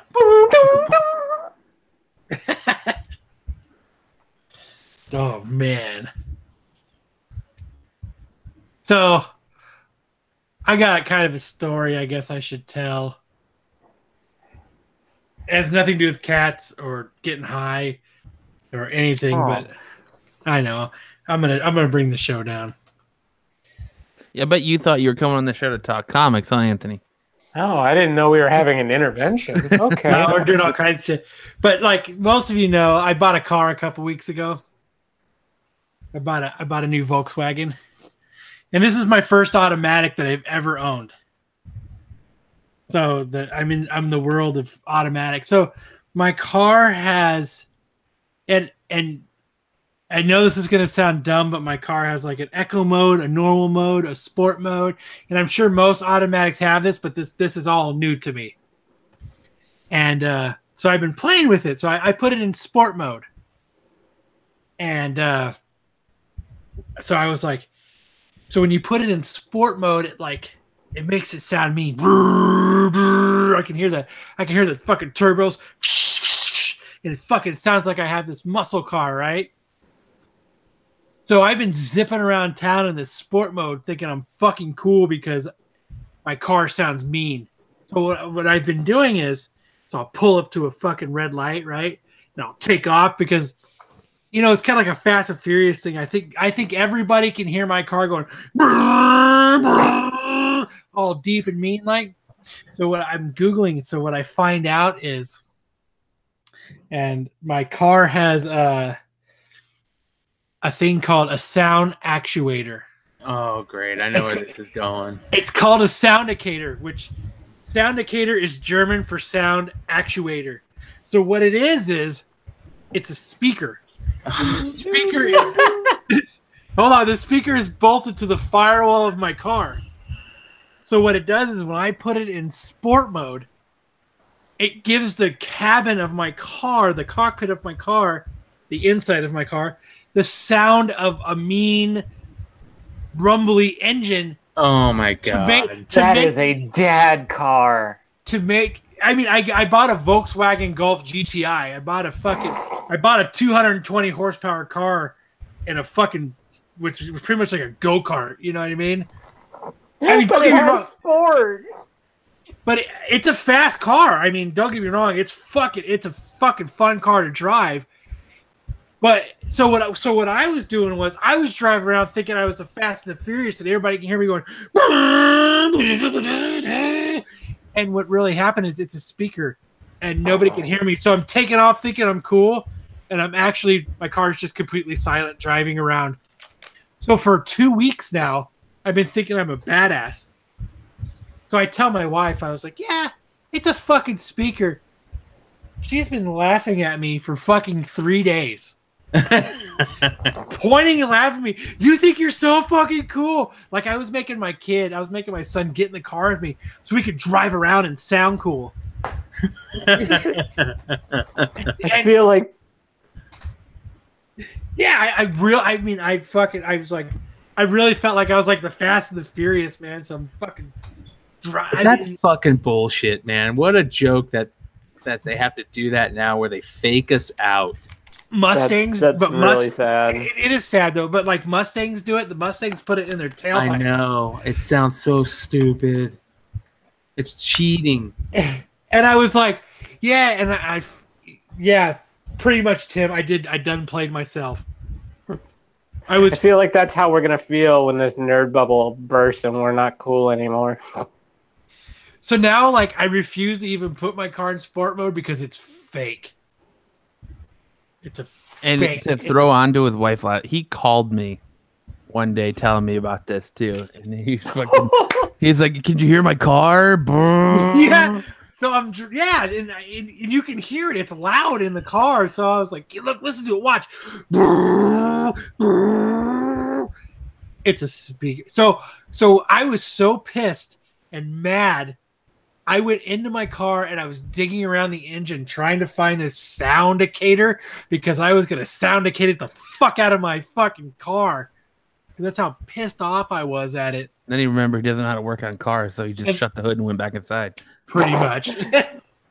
Cried and watched Jared Leto movies. I did. I put on 30 Seconds to Mars in my car and just wept. So much better when you hear it with the Oh man, I thought it was so cool for the guy at the bus stop. I'd be like, like take off because I thought he'd be like, damn, that's a badass sounding fucking Volkswagen Golf. Yeah, Well, Volkswagen cooler must be getting on the modified, bus. bro. Oh man, what a Volkswagen must be modified, bro. I'm a fucking asshole. I suck. They sure as hell didn't tell me that when I was fucking test driving it. Listen to that. No, that didn't- makes it not sell the car.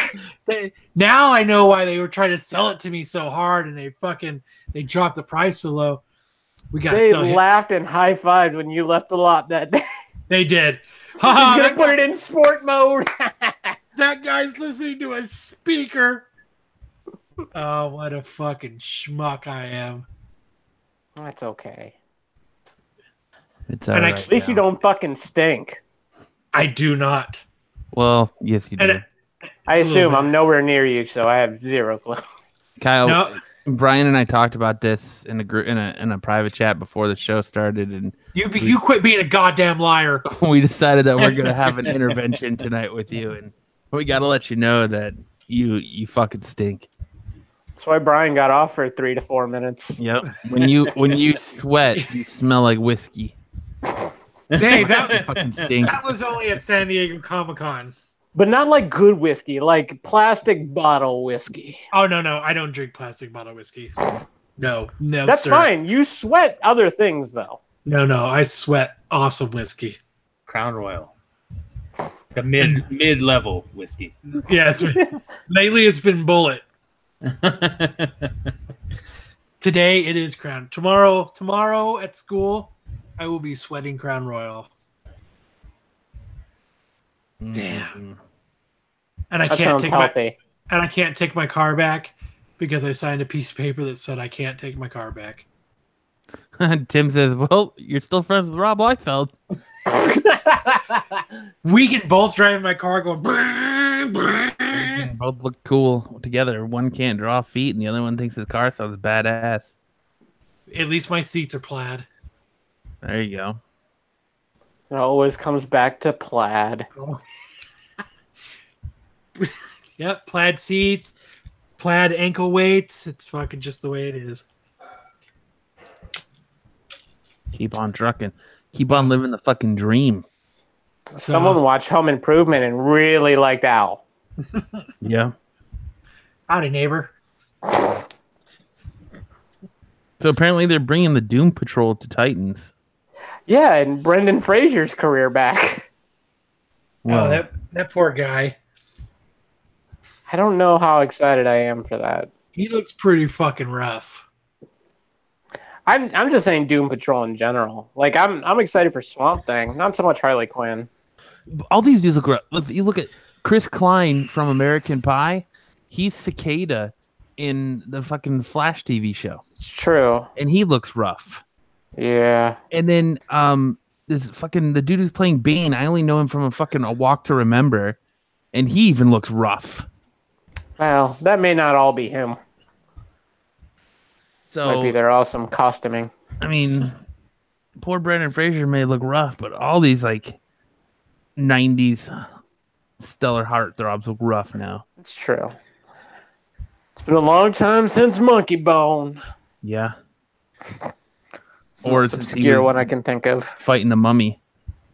Oh yeah, in the movie The Mummy. I don't know if it's. I wasn't excited for Titans, so I was surprised by it. So maybe I'll be surprised by Doom Patrol. I really do hope that Swamp Thing's going to be good, though. I'm looking forward to that. I think that's going to be excellent.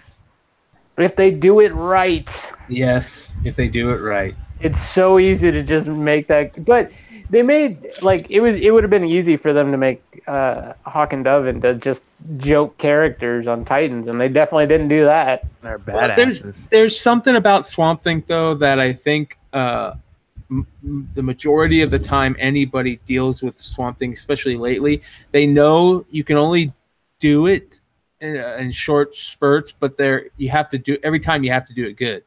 So all the Swamp Thing stuff that's happened recently has been excellent, and Yeah.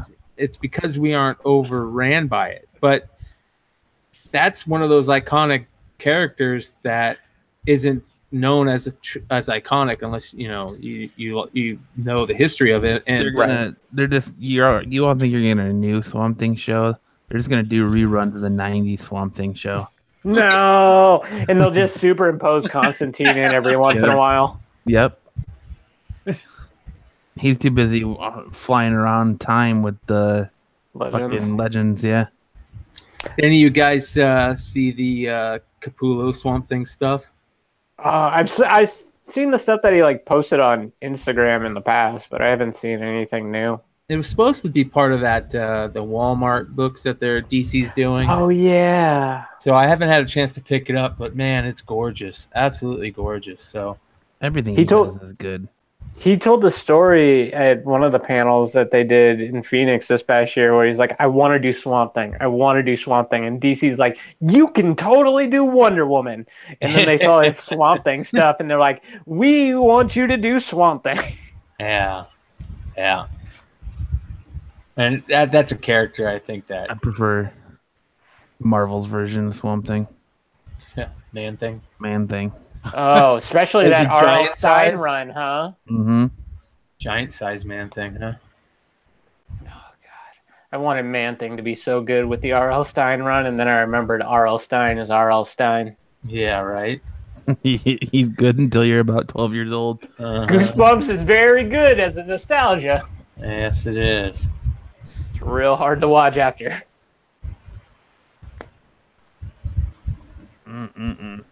So it sounds like we're gonna get a Avengers 4 trailer before the end of the year. Hopefully, that'd be nice. As we should. Have you read the spoiler stuff that's come out about it, or that's floating around the internet? I've tried to avoid it. I mean, you can say it if you need to. God damn it! Everything that I'm reading pretty much confirms that Jeremy Renner is coming back. Oh yeah, he's Ronan for 100%. Yeah. Mm-hmm. And so Ant-Man's going to be there too, right? Yeah. I'd assume everybody's going to be in it. It's supposed to be the last Avengers. And supposedly it shows like Hulk training to fight Thanos. And that Tony and Ant-Man are going in the quantum zone and going through time to try and change the events of the snap.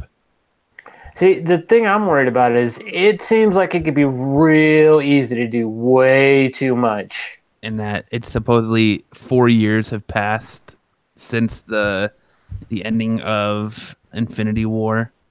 And Gamora's soul is still in the Soul Stone, but she's still alive.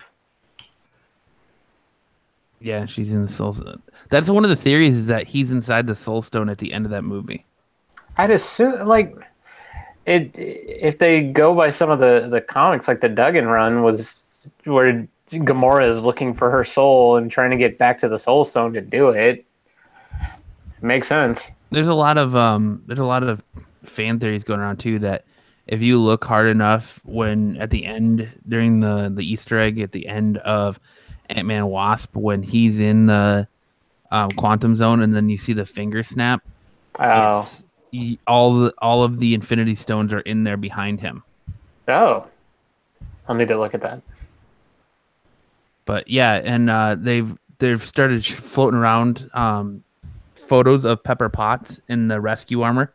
Yeah, that book shot up. Oh. It's a $50 to $75 book for that book right now. So yeah, if you have that book, all kinds of crazy stuff going on with that movie right now. Better end strong.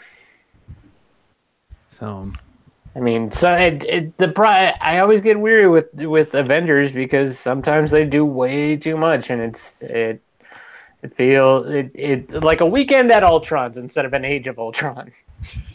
Because I guess they're saying that it opens up with Captain America and Tony reuniting in Wakanda, and Wakanda's being run by M'Baku now because T'Challa's dead. Spoiler alert for Black Panther 2. Spoiler alert. I would love if they change the script and played it where they ended up not having to beat Thanos, but Thanos kind of like in some way became like a good guy. I don't know. I know that sounds kind of weird, but I always liked how that kind of became the thing in the actual comics. And I know they're playing pretty heavy on that right now, but it would be cool if they did that, because I think when they flipped the script on the reason Thanos was doing it instead of, the way he did it in the comics, you had a little bit more, you actually didn't think he was a big asshole as he was. That it'd be kind of cool to play him off not as, the complete terror. Make you care about him. Have you seen the photos of Tom Holland in the Spider-Man the new costume for Far From Home? It looks very Miles Morales-y. It almost looks like the Superior Spider-Man costume. Oh yeah. Well, I know that stealth thing went pretty crazy because of that picture, right? Everybody was saying it was the stealth costume. Well, yeah. This is his actual red and blue suit. It's been redesigned. It's a darker blue, and like they changed a little bit. It almost looks like the Superior Spider-Man. It almost looks like it's a black and red instead of a blue and red. It's a very deep blue. Like he should have claws at the end of his gloves. Yep. Which I wouldn't hate. I'm excited for that. I'm excited to see Jake Gyllenhaal as Mysterio. Yeah, I am too. Mysterio could go very, very well or very, very terrible. I think Mysterio is a very underused villain, and he can kick ass, man. I really love how they used him in Old Man Logan, the original Old Man Logan run. That was genius. Oh yeah. I love when villains are really sinister like that, and sinister in a different way. They have to fishbowl head him. Oh yeah. That's why I like the whole. I mean, I think Aquaman looks terrible, other than the Black Manta part. Black Manta, it was so cool how they just kept it like Black Manta. They, even though that costume's kind of weird, we're not going to change it. And I think that's the best part about that Aquaman trailer is Black Manta. So hopefully they won't change up the way Mysterio is supposed to look. Yeah, the Black Manta costume is cool. The only thing I hope for Aquaman, without getting off topic, is that they don't just make Mira a damsel again. I know. Well, they give you a shot of him in the Aquaman suit at the end of the trailer. I know, but they just way underutilize Mira. Yeah. Well, in the extended trailer, you get the full 10 minutes of her just running from rooftop to rooftop. So. She was a I got badass. burnt out on trailers. She was a badass in, I think it was the 52 run that she was really utilized. Oh yeah, that was one of the few good parts about that run. Her title was pretty solid. It wasn't great, but it wasn't bad. They kind of got her extreme rage. I think the best part is still when she became a Red Lantern during Darkest Night. Yes. That was one of the best things to come out of 52. Is that the new 52 really went a long way to reestablish Aquaman as a fucking badass instead of. Thank God too, because then you got the animated movie with the Throne of Atlantis that was finally he's not the butt of a joke. Yeah, you talk to fish. Fag. Where does he poop? Yeah, but little strings from the back. I'm excited. I finally feel like Marvel movies are starting to understand how to do villains. Especially Wilson Fisk in the Daredevil TV show. Oh my god! So I like him way more this season. Yes. Well, it's also they killed it by who they cast. I mean, even in the casting of that role is 110% one of the best castings that's happened in the comic book world, television or movie world in a long time. So, see, and I get that, he's talented, but the voice that he used, it grated on me for a while. It was just so breathy that I was just I can't. It got to me real bad. But this season, I don't really care. I hope that they actually pull him over into some type of Spider-Verse thing. Well, I would love to see him be pulled over in Yeah, like you said in the movies, along with John Bernthal as Frank Castle. I think that'd be great. they should bring everybody together. I think that Matt, whatever his name is, that plays Daredevil, is great casting too. Oh, Charlie Cox. Yeah, Charlie Cox. Yeah. So I heard there's rumors that they're going to cancel Daredevil too. Well, They better not. He said that he's not heard about a season 4 yet, but there's no way they're canceling Daredevil. Daredevil, That's their flagship. yeah, and that show is exploded. Everyone's talking about that show, not like Iron Fist and Jessica Jones and Garbage. yeah. Because Iron Fist, Jessica Jones, and Luke Cage, they're all kind of like comic nerds knew who they were, but Daredevil people knew who Daredevil was because of Ben Affleck's terrible movie, and they're like, oh, well, this looks better. Jessica Jones was good though. I'm sorry. Oh, Jessica, I like the first season way better than I like the second season though. Well, yeah, because it missed the Purple Man. So I agree, but I still think even the second season was good. Oh, it's so good.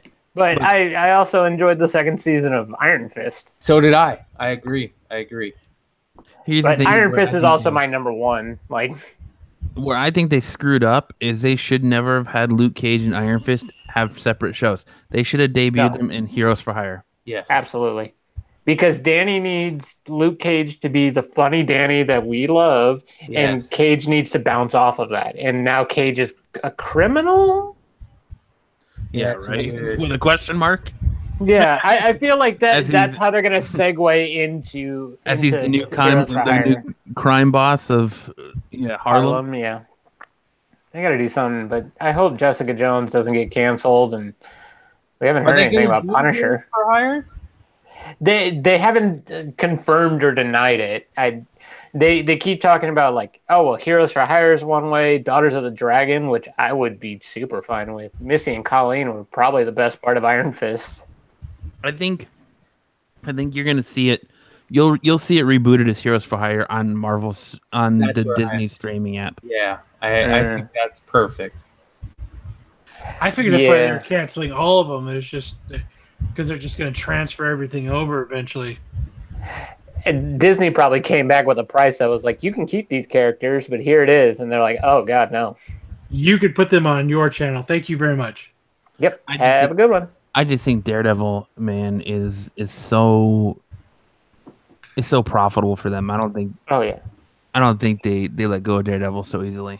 Why? But here's the thing. Profitable. People aren't. You think there's more people are subscribing to Netflix to absolutely to watch Daredevil? With the talk it's getting, it wouldn't shock me. I think there's a lot of people that come back to Netflix to watch and like binge these series, and then they cancel it. Makes sense. Because you know, there's a lot of times where I go to watch Netflix, I'm like, man, it's really hard to try and find a movie on here. But then, like right now, Sabrina, the Strange Adventures, or the Sabrina which is exploding. Like, you're like the fifth person today, Kyle, that's told me about it because I watch Riverdale. Need to watch it. And people are like, "Oh man, Sabrina," and I'm like, "Okay." And then, like Daredevil, dude, I was all about Daredevil. Like, I watched the first episode last Friday, and I couldn't stop. Like, I binged the entire thing in one day. Can we agree that the Nun is the best character? Yeah. So good. And I feel so bad for Foggy all the time. What episode are you on? We just finished 8. So oh shit, I don't know if you know the twist of No, it. I do. Okay. That's where we stopped, and I was just like, oh no, but I can't. I gotta wake up for work. Yeah. No, I saw that for someone who hasn't watched yet, Kyle. No. I know, I'm only on like episode 4. But I like that they're going with they're loosely going with the Born Again storyline. Like it's They had to. That storyline, all the Frank Miller stuff is just too strong not to. I mean, they started with Man Without Fear. Yeah. There's so many iconic Daredevil runs out there that are done by so many different people that they can keep this show going forever. They can pull stuff on it, no problem. Have Kevin Smith come in and do his run, right? Well, you know what? That whole series, starting with the Kevin Smith, the David Mack stuff was a little iffy, but then they hit Bendis, and Bendis went for so long, and even the Brubaker stuff was killer. When I mean, I love anything that has Brubaker's name on it. Yeah, so I agree with you. That was a great storyline to do. I got to be honest. I really hope. I don't want to see the whole Karen Page fall. I don't want to see that. Her moving to LA. Yeah, I don't want to see her becoming, what ended up happening to her in the comics. That wasn't. She's way more established in the show than she ever was in the comics. And that's why I don't want to see it. I really loved her character in the show, so I don't. Yeah, I don't think they would do it. And I know that's such a big storyline in the book, in the comics, and for Daredevil in general, but I still don't want to see it.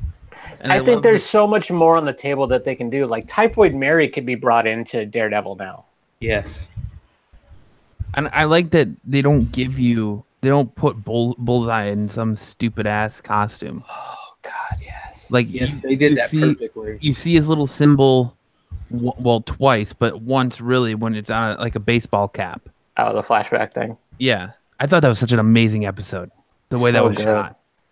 I love Netflix is really good at getting into the psyche of their characters. And like those episodes are so good, but when you first see him, and I was watching that scene, I'm like, nobody in the Marvel universe shoots like that. There's one person. If they do not make that person, I'm gonna be very angry. Yeah, he's like ricocheting bullets off of things, and when he like takes a gun and dismantles it and like chucks it at the dude's head, sticks in his throat. Yeah, crazy. So brutal. That's the one book that still eludes me to this day that I've had the worst luck with finding as being like one of those white whales that you got to find. That first appearance of Daredevil Bullseye has been that one book for me. And I was kind of bummed out that they were going to put him in the series because I was worried that it was going to make that book become way out of reach. I don't think that's happened yet, but I think it could happen if they continue, so I really love where they're going. I just don't want to see that book go sky high. Now, if Daredevil gets a season 4, we've seen an escalation of hallway fights every season. Where the hell do you go from here? Yeah. This one almost had two. This one pretty much had two of them. The whole episode, it was just all hallways. Yeah, different hallways. Dude, my two favorite fights in this season are the one in the hospital and then the one in the church. That one's good too. No, the prison one's great though. Yeah, the prison one is good. I get tired of it though. I'll be honest. It's kind of one of those things that I'm like, it's kind of become cheesy. That's fair. I've gotten to the point where I'm at now where I just keep saying, Matt, stop making poor decisions. Sit down. Yeah. Yeah. Stop. Yeah. But I like how Foggy he's taken more of a center stage in this season. Good. He's not sitting back as much as he did in previous seasons. Yeah, no. Foggy's great in this season. And I'm glad that they gave him more screen time. Just don't mention anything about the Mighty Ducks to him and you'll be all right. Yeah. You'll get a nasty look from across the room. You get a dirty ass look. That's how I start every conversation with anybody I meet is, have you seen Mighty Ducks? No, he's referencing that because at San Diego Comic-Con, we were looking for something to do and we were next to Planet Hollywood. And the actor that plays Foggy Nelson was sitting on the porch, on the patio, talking to a buddy, drinking a beer. And it would like Daredevil season 1 had just come out. And everyone's like, oh, Foggy Nelson. And I turn around and I'm that jack. It's like, dude, it's Fulton from Mighty Ducks. And he turned to me real quick and like shot me just the nastiest look. Like he just mean mugged the shit out of me. And I was like, I'm gonna call Keenan Thompson and we're gonna fight about this. I was like, oh, obviously that's a sore spot. I would think that would be like something he was proud of, man. That was a great role. Right? Yeah. I still go back and watch Mighty Ducks every once in a while. It still holds up. I don't know. It's heartbreaking to know what's happened to Goldberg. So. Dude, I don't want to talk about real life. He looks so bad. When I saw his mugshot, I was like, there's no way that's the same guy. Rock bottom. That's a lovely Dude, drug called meth. Dude, that's worse. That's lower than rock bottom. That's like he hit bedrock and then just kept going. Like that's bad, dude. They don't even. It doesn't even look like the same person anymore. It's bad, and I'm not talking bad as in cool. No. Oh, thanks for cracking that code. You're welcome. I thought you were making another dick joke. That guy looks like a big dick. Oh, not so much a joke, more blatant, but all right. I like where your head's at. See, that's a dick joke. You just got a dick joke lesson from a comedian. Yeah, that's right. I'm bringing the A game now that we're in hour 2. I'm all warmed up now. Yeah. Well, we can coming off. We can end it there. Okay. Oh no, my power! Yeah. Oh, Roger. Yeah.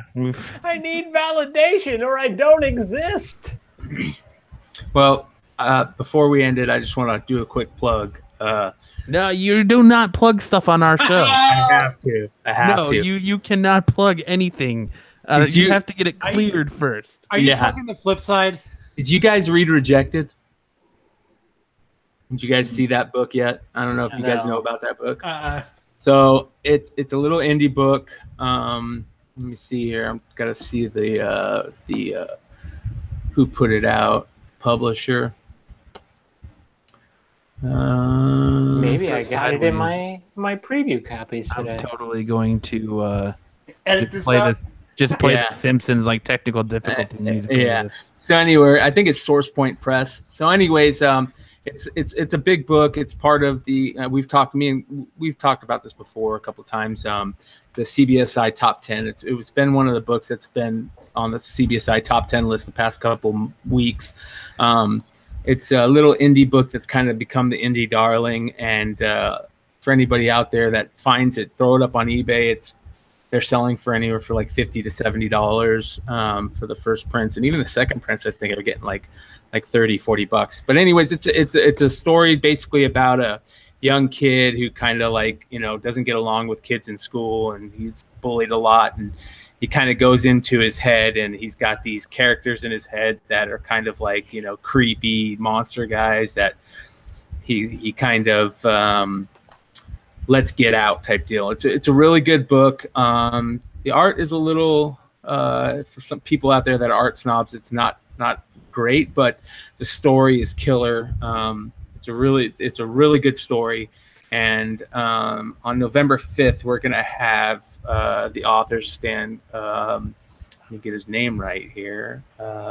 Stan Konopka on the show Flipside. So if you guys get a chance and you guys like that book, check it out, and hopefully Matt doesn't edit this out. So thank you, James. You fucking plugging that show. Did nobody tell him he was on mute the entire time? Yeah, no, nobody told him. That's supposed to be quiet. God damn it. Sorry. Jay says, "Have y'all seen that new comic, dude? You fucking stink. It's a hot new shit."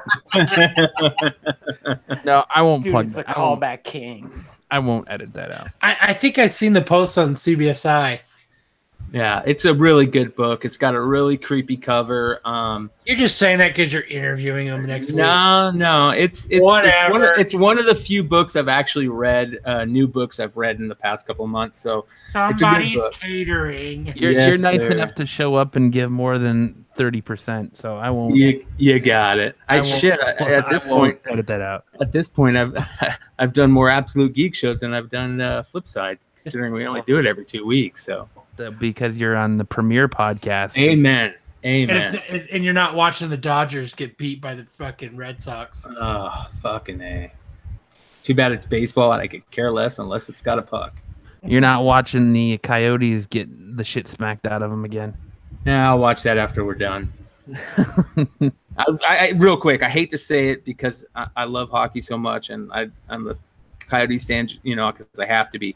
I watched the game last night on TV, and there was literally probably 25% of the crowd in that stadium. It was so bad to watch, like glass seats empty. Oh, 90% of this. Was it because yeah. people were leaving? No joke. I get emails every week for Tuesday and Thursday games. $25. $25 on the glass. Yes. It's sad. And Like baller seats for $25. and people out there, you really got to know it's there's nothing better than a live hockey game, especially when you can get that close to hear the hockey players chirp each other is absolutely special, and you'll enjoy it more than any other sport you'll go to, maybe other than like a UFC fight or something. So Absolutely. if you get a It's chance, a lot of fun to see live. yes.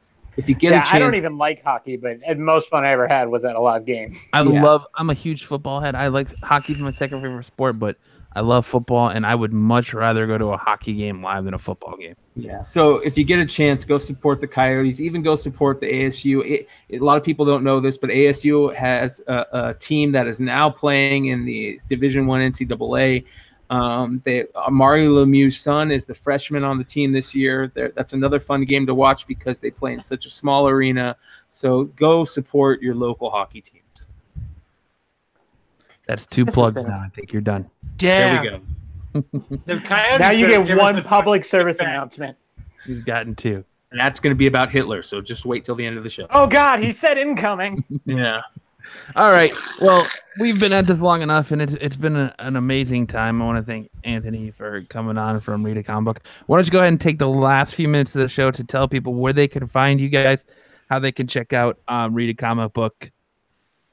Yeah, so we're on iTunes and Google Play. You can go to readacomicbook.com.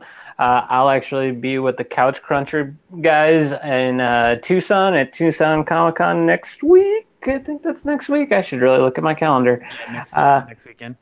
So that'll be a lot of fun. And then we have our next episode will be out in 2 weeks, where we're going to make fun of the Fantastic Four from the 90s, that awful movie. It's for free on YouTube, so we're just going to make fun of it. That sounds like a plan to me.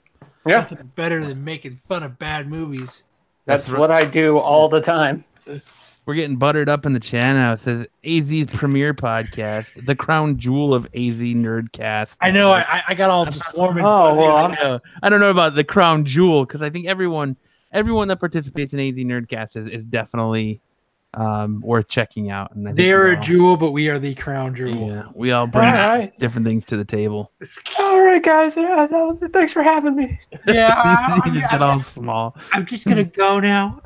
Yeah, I'm not crying. You're crying. yeah, Thank you guys for having me on. This was a blast. yeah. We appreciate it, man. Yeah, Welcome thanks for back coming on. anytime. We'll have to have you guys on soon. Yeah, absolutely. Yeah, we'll have to plan something. That'll be fun. That we don't plan shit. It's No. very much like this. But just That's what makes it fun. yeah, Right. Just That's a fair. reminder to everyone before we get out of here tonight that we are still running our giveaway for a free digital copy of Avengers Infinity War. Remember, all you got to do is make sure that you subscribe to us on YouTube, like, comment, and share, and you are entered in a drawing to win a free copy of Avengers Infinity War, free digital copy. We're giving that away next Friday night. Oh shit! So yeah, you have a chance to win that. And I want to thank everyone who hung out with us tonight in the chat. You guys have been beautiful, and it's been a great time. I want to definitely thank Anthony again for joining us. If this is your first time listening to the show and you're doing so on YouTube, make sure to hit that like and subscribe button, leave a comment, let us know what you like, dislike about the show. We definitely appreciate that. If you're listening to us on your favorite podcasting platform, make sure you hit that subscribe button and leave us a review. It goes a long way as to helping us out in the podcast rankings. And for this episode of the Absolute Geek Podcast, I'm Matt. I'm Kyle. I'm Brian. I was Anthony. And we will see you next time.